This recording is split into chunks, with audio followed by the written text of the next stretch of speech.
इस कहानी को थोड़ा ध्यान से सुनिए क्योंकि यह कहानी आपकी जिंदगी बदलने वाली है।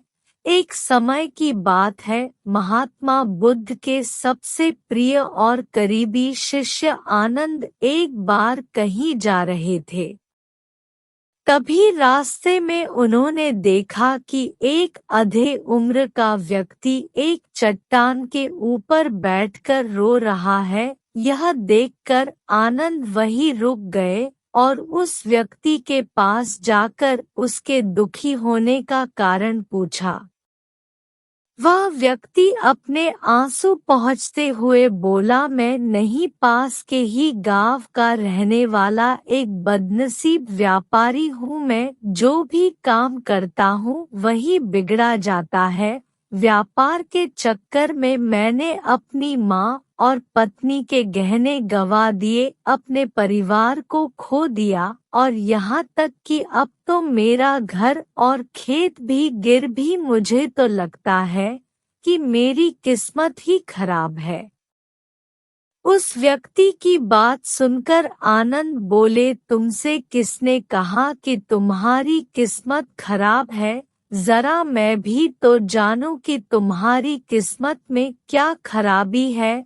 व्यक्ति बोला, पहले मैं खेती करता था लेकिन हर साल उसमें घाटा होता था। कभी सूखा पड़ जाता तो कभी ज्यादा बारिश से फसल खराब हो जाए, कभी आवारा पशु फसल को नुकसान पहुंचाते तो कभी कीड़े मकोड़े और बीमारियां फसल को बर्बाद कर देते हैं। खेती से मेरे परिवार का गुजारा ठीक से नहीं चल पा रहा था, जिससे परेशान होकर मैंने खेती करना छोड़ दिया। व्यापार करने का निश्चय किया। मैंने पत्नी के गहने बेचकर अपना व्यापार शुरू किया, लेकिन मेरा व्यापार नहीं चला। शुरू में तो मेरे परिवार वालों ने मेरी आर्थिक मदद की, मेरा साथ दिया, लेकिन जैसे जैसे मुझे नुकसान होने लगा मेरे परिवार वालों ने भी मेरा साथ छोड़ दिया और मुझसे दूर हो गए। अब तो वह मुझे देखकर अपनी नजरें फेर लेते हैं और मुझे ही अपने परिवार की गरीबी और दुर्दशा का जिम्मेदार ठहराते हैं। अब तो मुझे अपना जीवन ही बोझ लगने लगा है।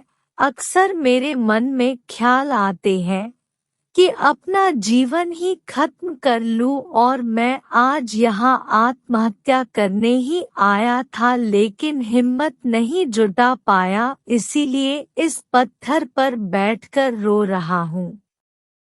दूसरी तरफ मेरा एक मित्र है, हम दोनों ने एक ही साथ व्यापार शुरू किया था, लेकिन वह आगे बढ़ गया और मैं पीछे रह गया। मेरी इस असफलता की वजह से वह हर समय मुझे नीचा दिखाने का प्रयत्न करता रहता है और वे अक्सर मेरे घर आकर अपनी सफलता की बातें करता है। मेरे घर वालों को बताता है कि कैसे उसने कड़ी मेहनत करके इतना बड़ा व्यापार कर लिया, और वह अक्सर अपने फलते फूलते व्यापार के किस्से मुझे, मेरी पत्नी और मेरे माँ बाप को सुनाता रहता है, जिसे सुनकर मेरे घर वाले उसकी तो प्रशंसा करते हैं लेकिन मेरी बुराई करते हैं, मुझे नाकारा और कम दिमाग का कहते हैं।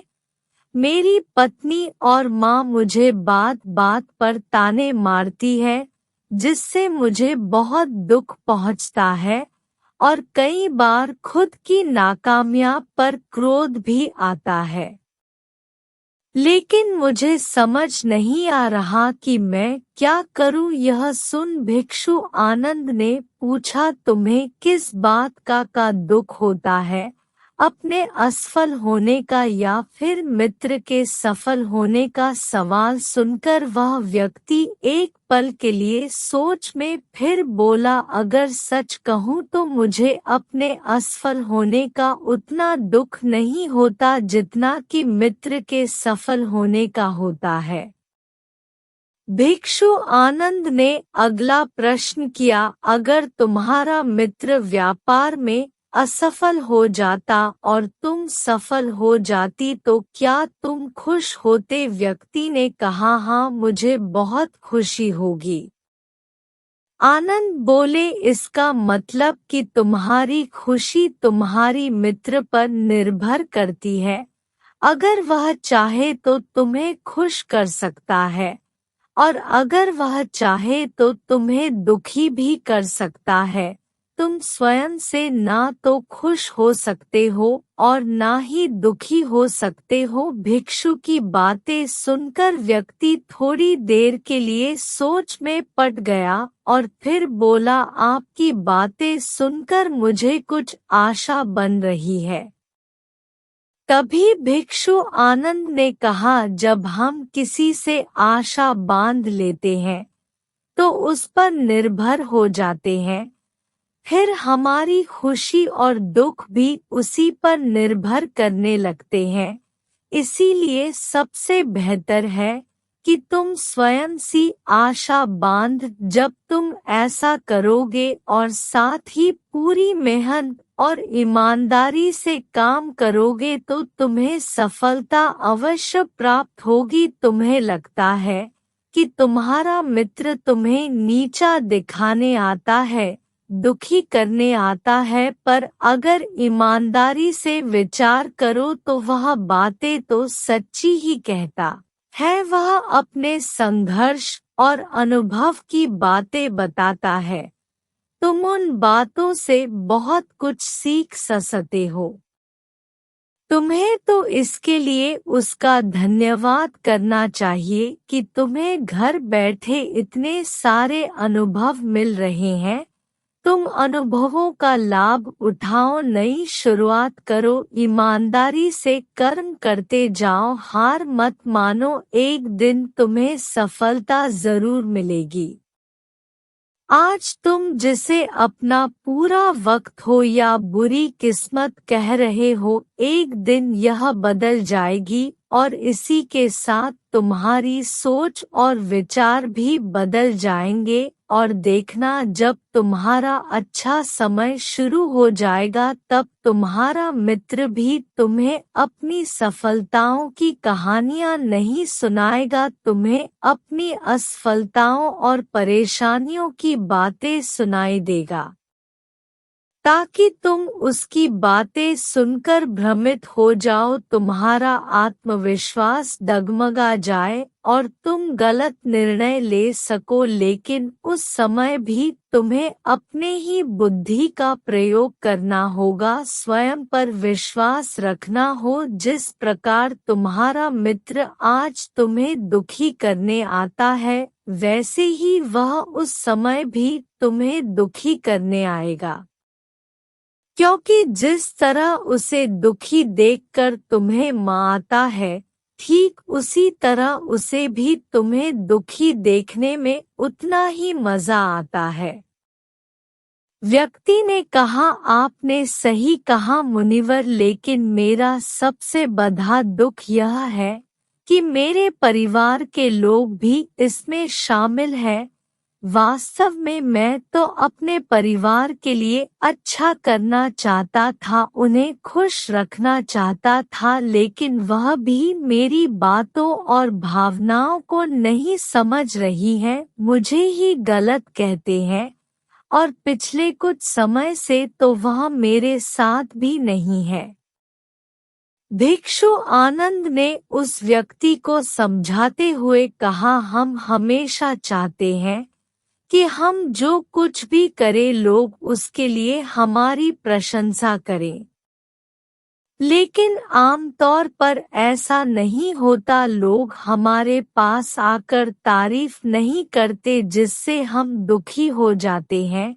हमें लगने लगता है कि हमारे मित्र, रिश्तेदार, घर वाले सब स्वार्थी हैं, लेकिन अगर तुम किसी को अपना परिवार मानते हो और उसके लिए कुछ करना चाहते हो तो फिर तुम ऐसा क्यों सोचते हो कि तुम दूसरों के लिए कुछ कर रहे हो? वास्तव में तुम अपनी खुशी के लिए कुछ कर रहे हो, क्योंकि उन्हें खुश देखकर तुम खुशी होती है।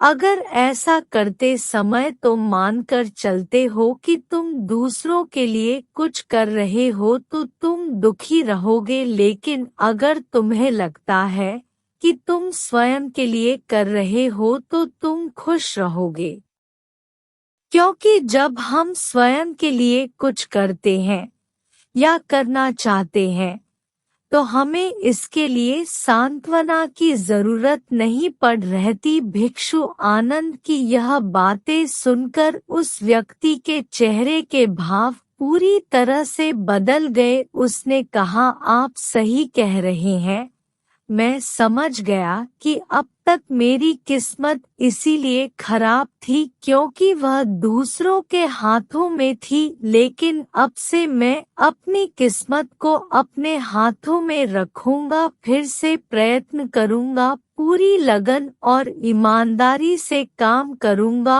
और जब तक सफलता नहीं मिल जाती है चैन से नहीं बैठूंगा। उस व्यक्ति की बात सुनकर आनंद मुस्कुराए और उसे एक छोटी सी डिबिया देते हुए कहा, इस डिबिया को हमेशा अपने साथ रखना, इसमें एक ऐसा मंत्र है जो तुम्हें बड़े से बड़े दुख से भी बाहर निकाल लेगा। लेकिन इस डिबिया को तभी खोलना जब तुम्हारे सारे रास्ते बंद हो जाएंगे, कोई उम्मीद नजर ना आए और तुम्हें लगने लगे कि सब व्यर्थ है, यह दुनिया व्यर्थ है और यहाँ रहना भी व्यर्थ है। व्यक्ति ने भिक्षु का धन्यवाद किया और उस डिबिया को लेकर अपने घर वापस आ गया। उसने नए उत्साह के साथ दोबारा अपने व्यापार की शुरुआत की और इस बार उसका व्यापार चल पार रहा। अपनी मेहनत और लगन के बल पर बस कुछ ही सालों में वह एक बड़ा व्यापारी बन गया। उसके परिवार वाले भी उसके साथ आ गए और उसका जीवन बहुत ही सुख, शांति और समृद्धि के साथ बीतने लगा। लेकिन समय और किस्मत के खेल को आज तक ना कोई समझ पाया है